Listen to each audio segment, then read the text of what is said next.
नमस्कार।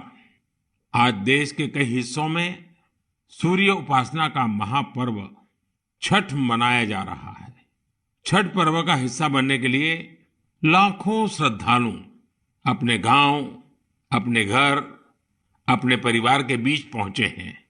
मेरी प्रार्थना है कि छठ मैया सबकी समृद्धि, सबके कल्याण का आशीर्वाद दे।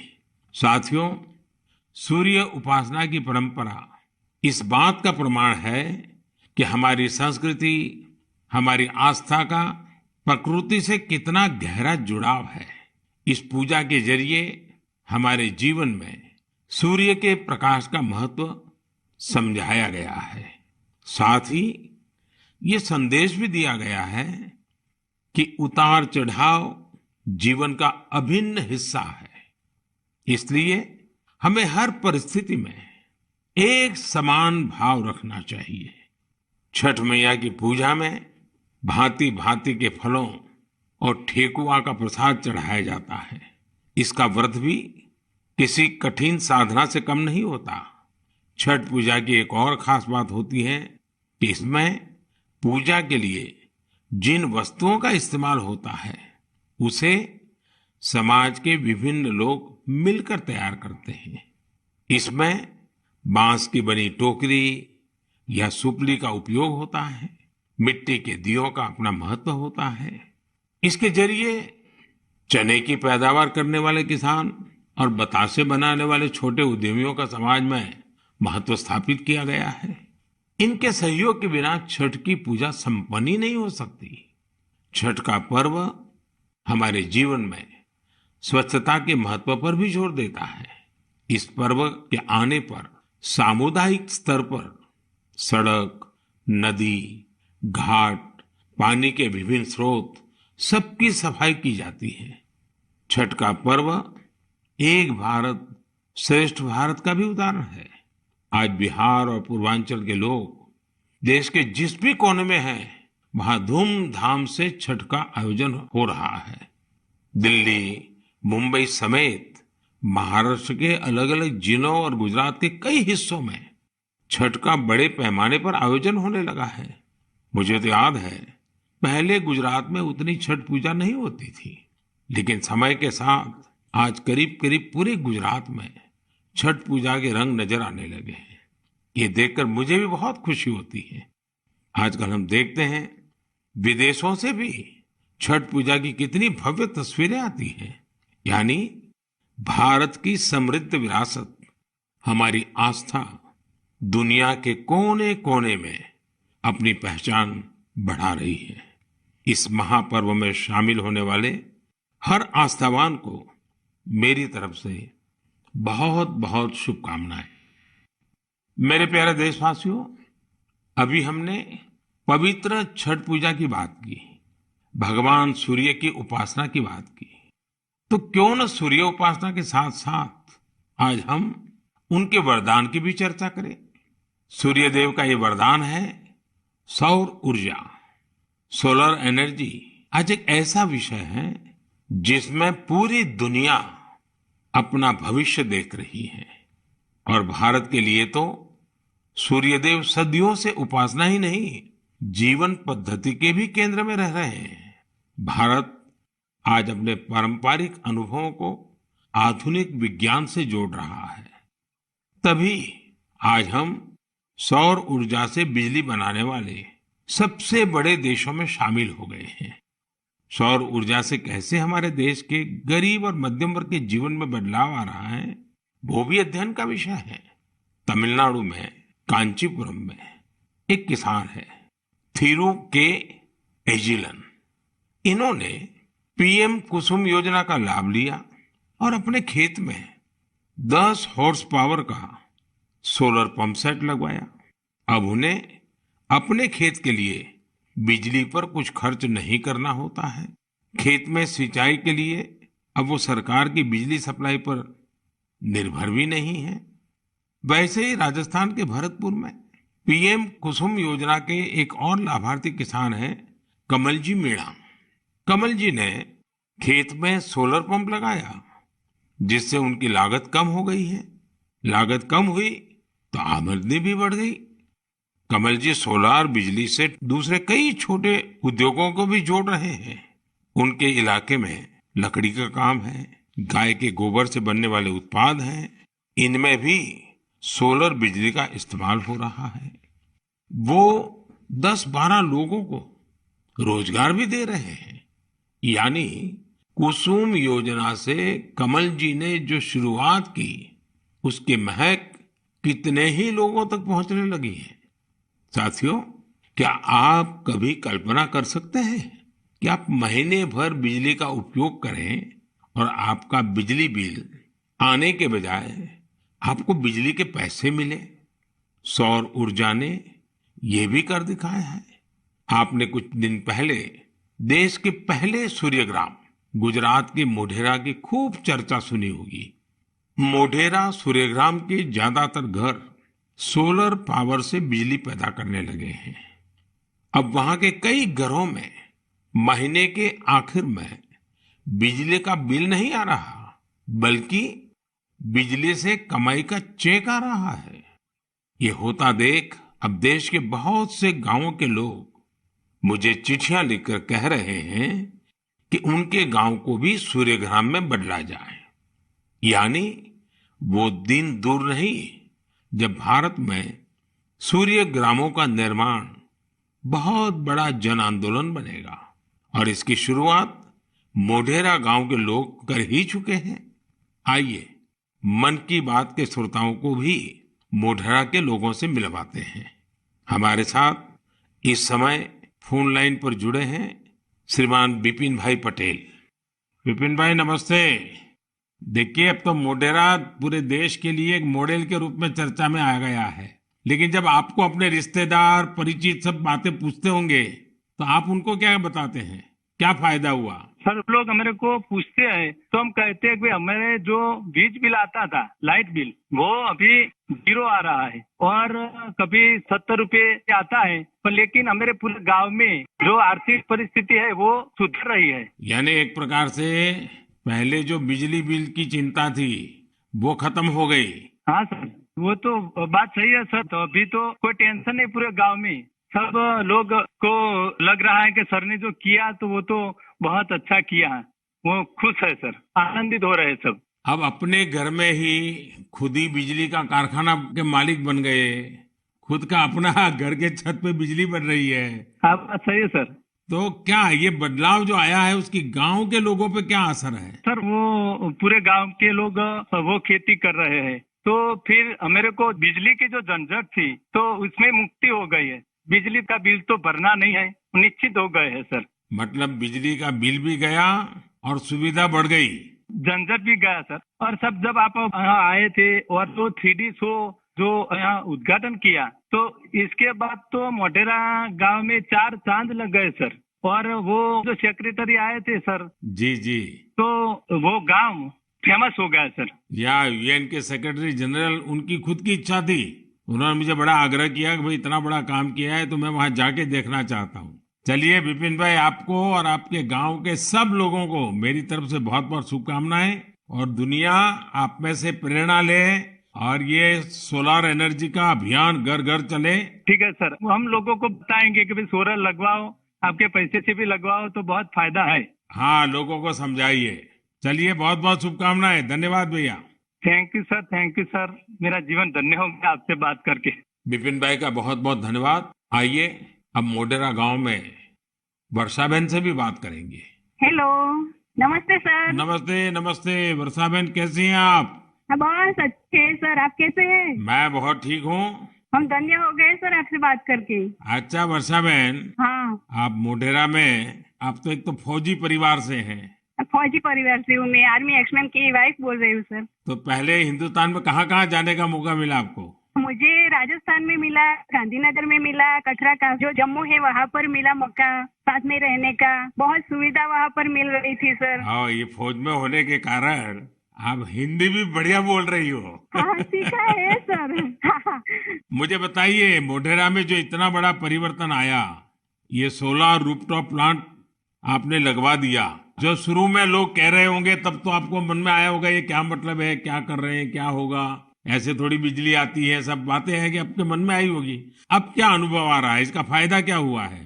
बहुत सर, फायदा तो फायदा ही फायदा हुआ है सर। हमारे गांव में तो रोज दिवाली मनाई जाती है आपकी वजह से। 24 घंटे हमें बिजली मिल रही है, बिल तो आता ही नहीं है बिल्कुल। हमारे घर में हमें अन्य इलेक्ट्रिक सब चीजें घर में ला रखी है सर, सब यूज कर रहे हैं हम आपकी वजह से सर। बिल आता ही नहीं है तो हम फ्री माइंड से सब यूज कर सकते हैं ना। ये बात सही है, आपने बिजली का अधिकतम उपयोग करने के लिए भी मन बना लिया है। बना लिया सर, बना लिया। अभी हमें कोई दिक्कत ही नहीं है, हम फ्री माइंड से सब जो वॉशिंग मशीन है, एसी है, सब चला सकते हैं सर। और गांव के बाकी लोग भी खुश है इसके कारण? बहुत बहुत खुश है सर। अच्छा, ये आपके पतिदेव तो वहाँ सूर्य मंदिर में काम करते हैं, तो वहाँ वो जो लाइट शो हुआ, इतना बड़ा इवेंट हुआ, और अभी दुनिया भर के मेहमान आ रहे हैं। दुनिया भर के फॉरेनर आ सकते हैं, और सर आपने वर्ल्ड में प्रसिद्ध कर दिया है हमारे गांव को। तो आपके पति को अब काम बढ़ गया होगा, इतने मेहमान वहाँ मंदिर में देखने के लिए आ रहे हैं। अरे कोई बात नहीं, जितना भी काम बढ़े सर, कोई बात नहीं, इसकी हमें कोई दिक्कत नहीं है हमारे पति को। बस आप विकास करते जाओ हमारे गांव का। अब गांव का विकास तो हम सबको मिल करके करना है। हाँ हाँ सर, हम आपके साथ हैं। और मैं तो मोढेरा के लोगों का अभिनंदन करूंगा, क्योंकि गांव ने इस योजना को स्वीकार किया और उनको विश्वास हो गया कि हाँ, हम अपने घर में बिजली बना सकते हैं। 24 घंटे सर हमारे घर में बिजली आती है और हम बहुत खुश हैं। चलिए, मेरी आपको बहुत शुभकामनाएं हैं। जो पैसे बचे हैं, इसका बच्चों के भलाई के लिए उपयोग कीजिए। उन पैसों का उपयोग अच्छा हो ताकि आपका जीवन को फायदा हो।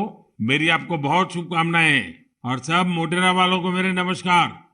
साथियों, वर्षाबेन और विपिन भाई ने जो बताया है, वो पूरे देश के लिए, गांवों शहरों के लिए एक प्रेरणा है।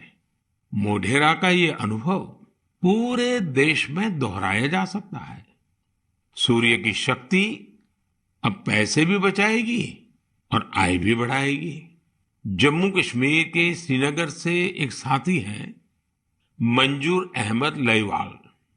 कश्मीर में सर्दियों के कारण बिजली का खर्च काफी होता है। इसी कारण मंजूर जी का बिजली का बिल भी 4,000 रुपये से ज्यादा आता था। लेकिन जब से मंजूर जी ने अपने घर पर सोलर रूफटॉप प्लांट लगवाया है, उनका खर्च आधे से भी कम हो गया है। ऐसे ही ओडिशा की एक बेटी कुन्नी देवरी सौर ऊर्जा को अपने साथ साथ दूसरी महिलाओं के रोजगार का माध्यम बना रही है। कुन्नी ओडिशा के केंदुझर जिले के करदापाल गांव में रहती है। वो आदिवासी महिलाओं को सोलर से चलने वाली रीलिंग मशीन पर सिल्क की कताई की ट्रेनिंग देती हैं। सोलर मशीन के कारण इन आदिवासी महिलाओं पर बिजली के बिल का बोझ नहीं पड़ता और उनकी आमदनी हो रही है। यही तो सूर्यदेव की सौर ऊर्जा का वरदान ही तो है। वरदान और प्रसाद तो जितना विस्तार हो उतना ही अच्छा होता है। इसलिए मेरी आप सबसे प्रार्थना है, आप भी इसमें जुड़े और दूसरों को भी जोड़े। मेरे प्यारे देशवासियों, अभी मैं आपसे सूरज की बातें कर रहा था। अब मेरा ध्यान स्पेस की तरफ जा रहा है। वो इसलिए क्योंकि हमारा देश सोलर सेक्टर के साथ ही स्पेस सेक्टर में भी कमाल कर रहा है। पूरी दुनिया आज भारत की उपलब्धियां देखकर हैरान है। इसलिए मैंने सोचा मन की बात के श्रोताओं को ये बताकर मैं उनकी भी खुशी बढ़ाऊं।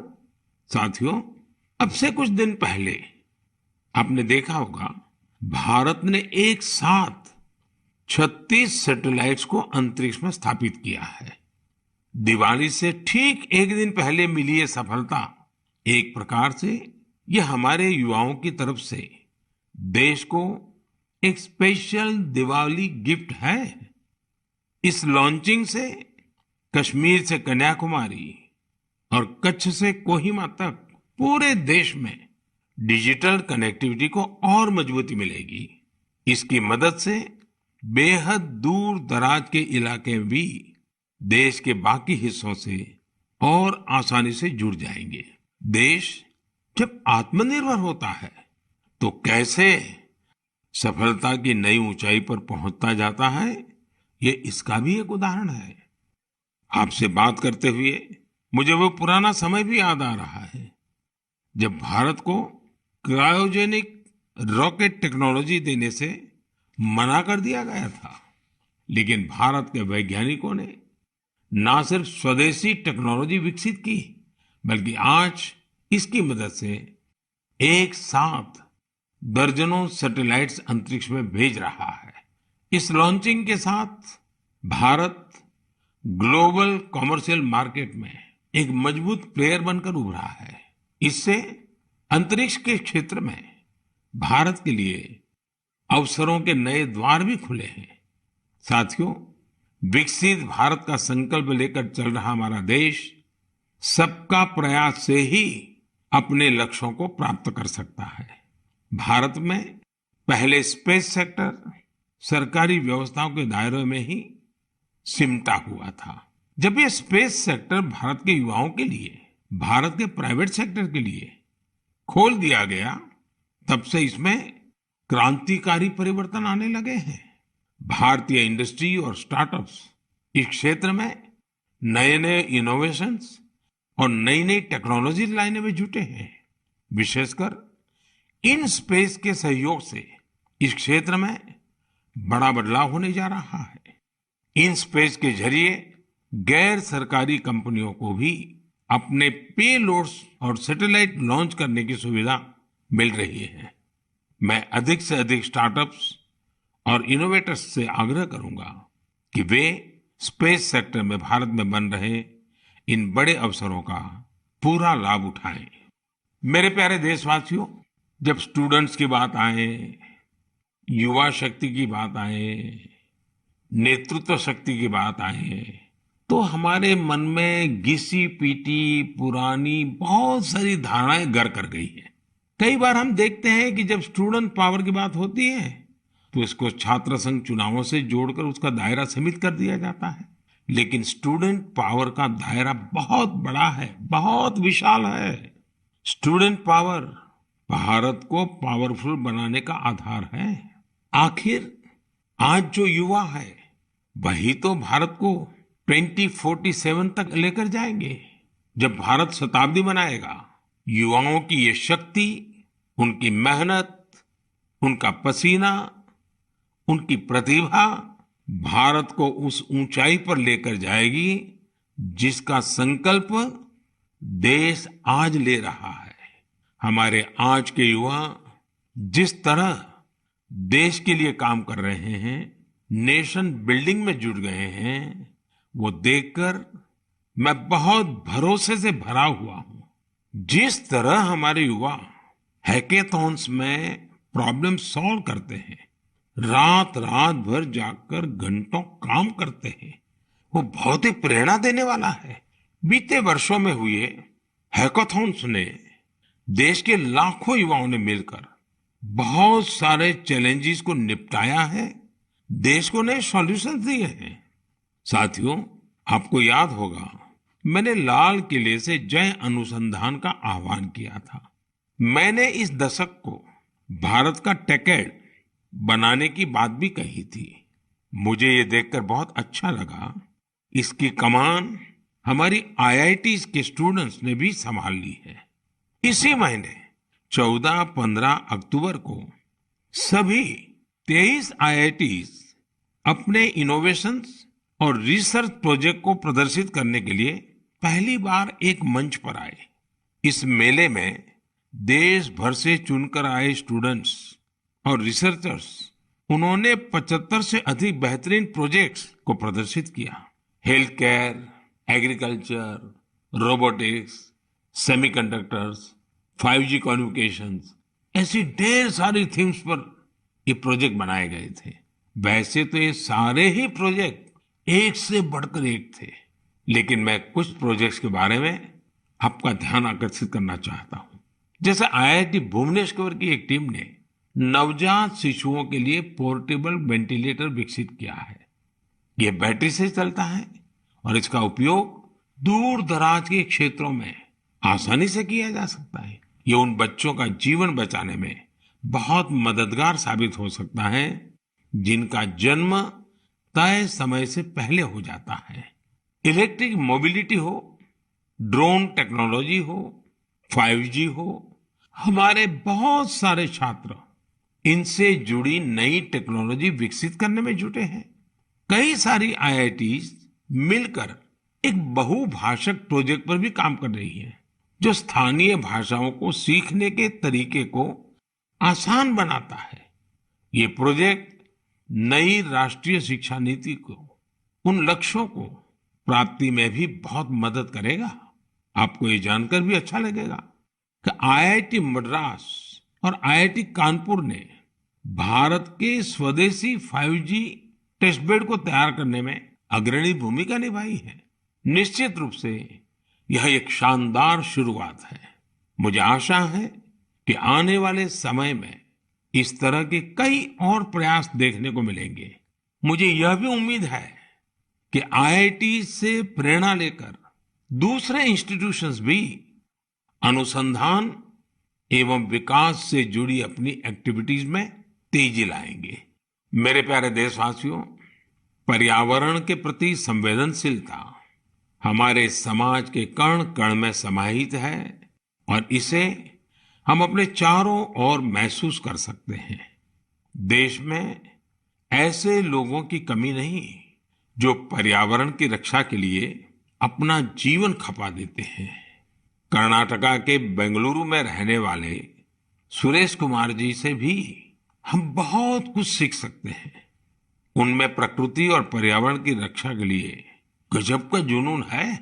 20 साल पहले उन्होंने शहर के सहकार नगर के एक जंगल को फिर से हरा भरा करने का बीड़ा उठाया था। ये काम मुश्किलों से भरा था, लेकिन 20 साल पहले लगाए गए वो पौधे आज 40-40 फीट ऊंचे विशालकाय पेड़ बन चुके हैं। अब इनकी सुंदरता हर किसी का मन मोह लेती है। इससे वहां रहने वाले लोगों को भी बड़े गर्व की अनुभूति होती है। सुरेश कुमार जी और एक अद्भुत काम भी करते हैं। उन्होंने कन्नड़ा भाषा और संस्कृति को बढ़ावा देने के लिए सहकार नगर में एक बस शेल्टर भी बनाया है। वो सैकड़ों लोगों को कन्नड़ा में लिखी ब्रास प्लेट्स भी भेंट कर चुके हैं। इकोलॉजी और कल्चर दोनों साथ साथ आगे बढ़े और फले फूले।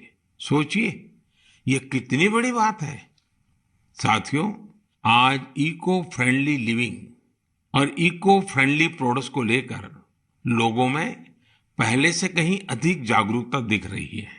मुझे तमिलनाडु के एक ऐसे ही दिलचस्प प्रयास के बारे में भी जानने का मौका मिला। ये शानदार प्रयास कोयम्बटूर के अनाईकट्टी में आदिवासी महिलाओं की एक टीम का है।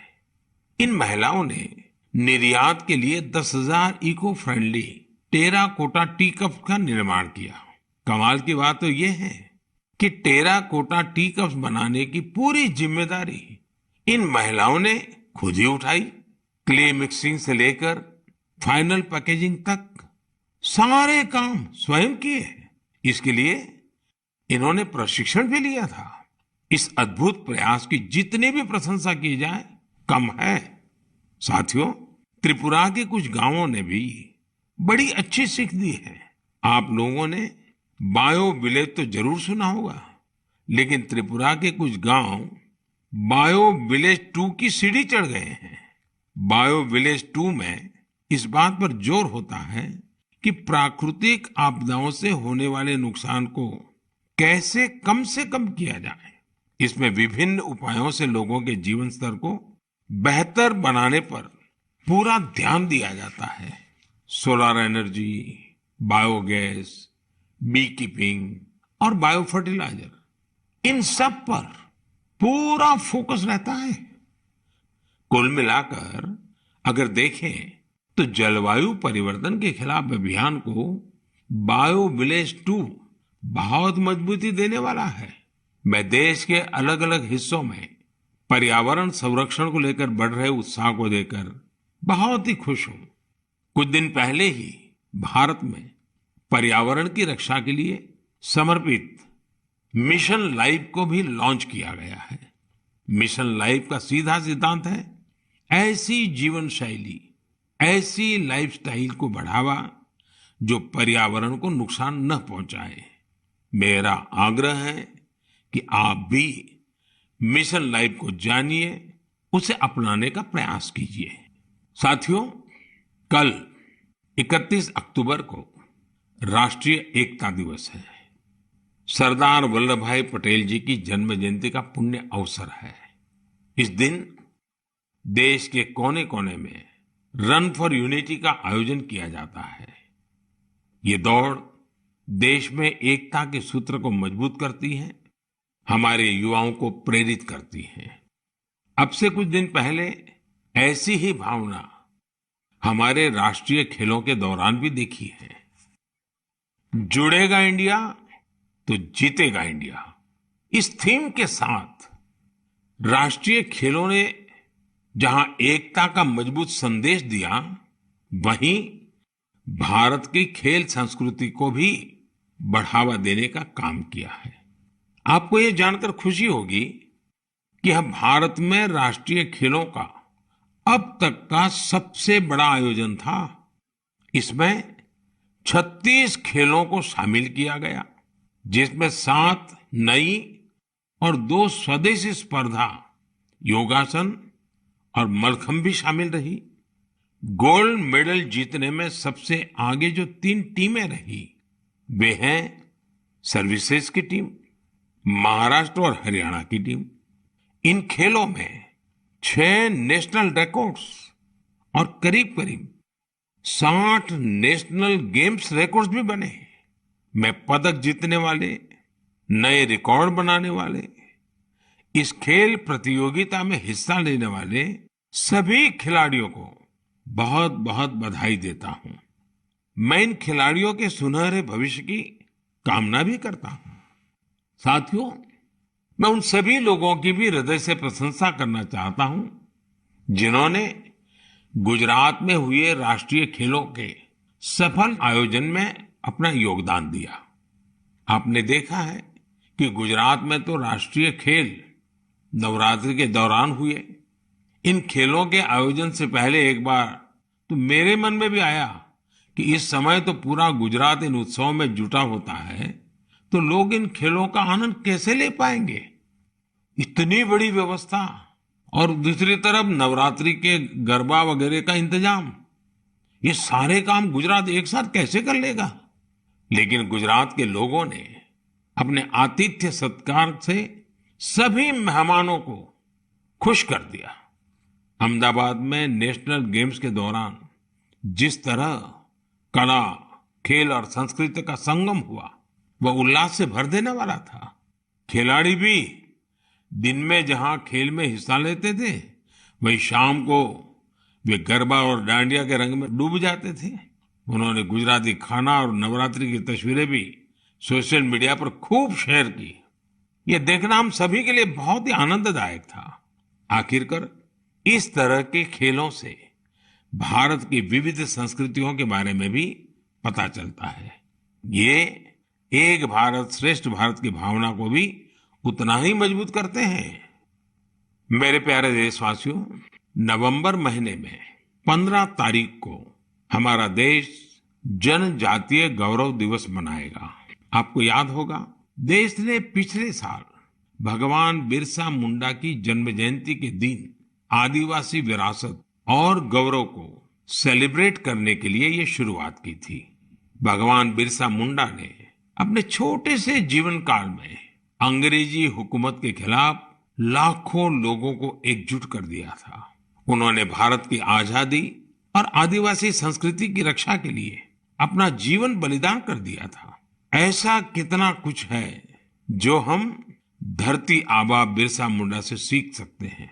साथियों, जब धरती आबा बिरसा मुंडा की बात आती है, छोटे से उनके जीवन काल की तरफ नजर करते हैं, आज भी हम उसमें से बहुत कुछ सीख सकते हैं।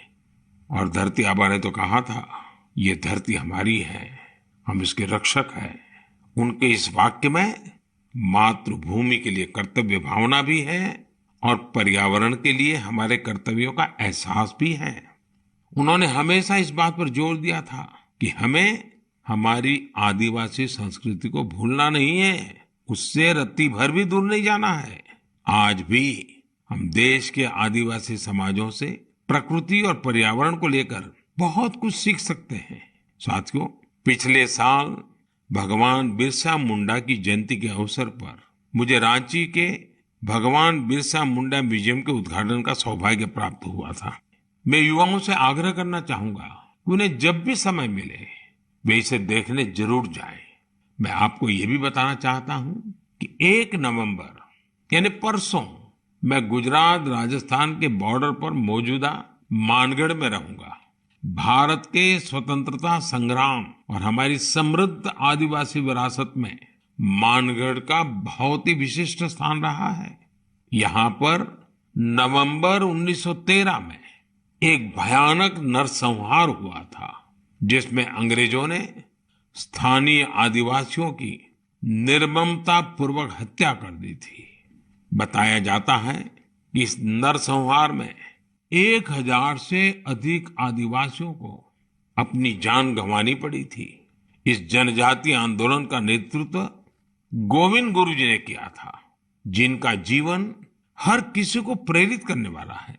आज मैं उन सभी आदिवासी शहीदों और गोविंद गुरु जी के अदम्य साहस और शौर्य को नमन करता हूँ। हम इस अमृत काल में भगवान बिरसा मुंडा, गोविंद गुरु और अन्य स्वतंत्र सेनानियों के आदर्शों का जितनी निष्ठा से पालन करेंगे, हमारा देश उतनी ही ऊंचाइयों को छुएगा। मेरे प्यारे देशवासियों, आने वाली 8 नवंबर को गुरुपुरब है। गुरु नानक जी का प्रकाश पर्व जितना हमारी आस्था के लिए महत्वपूर्ण है, उतना ही हमें इससे सीखने को भी मिलता है। गुरु नानक देव जी ने अपने पूरे जीवन मानवता के लिए प्रकाश फैलाया। पिछले कुछ वर्षों में देश ने गुरुओं के प्रकाश को जन जन तक पहुंचाने के लिए अनेकों प्रयास किए हैं।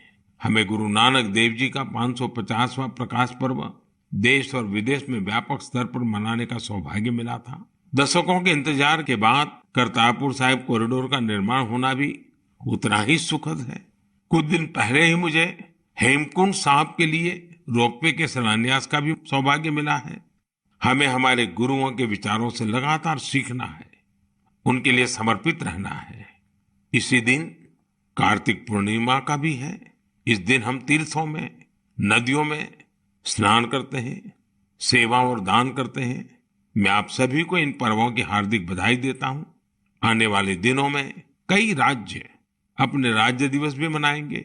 आंध्र प्रदेश अपना स्थापना दिवस मनाएगा, केरला पिरावी मनाया जाएगा, कर्नाटका राज्योत्सव मनाया जाएगा। इसी तरह मध्य प्रदेश, छत्तीसगढ़ और हरियाणा भी अपने राज्य दिवस मनाएंगे। मैं इन सभी राज्यों के लोगों को शुभकामनाएं देता हूं। हमारे सभी राज्यों में एक दूसरे से सीखने की, सहयोग करने की और मिलकर काम करने की स्पिरिट जितनी मजबूत होगी, देश उतना ही आगे जाएगा। मुझे विश्वास है हम इसी भावना से आगे बढ़ेंगे। आप सब अपना ख्याल रखिए, स्वस्थ रहिए। मन की बात की अगली मुलाकात तक के लिए मुझे आज्ञा दीजिए। नमस्कार, धन्यवाद।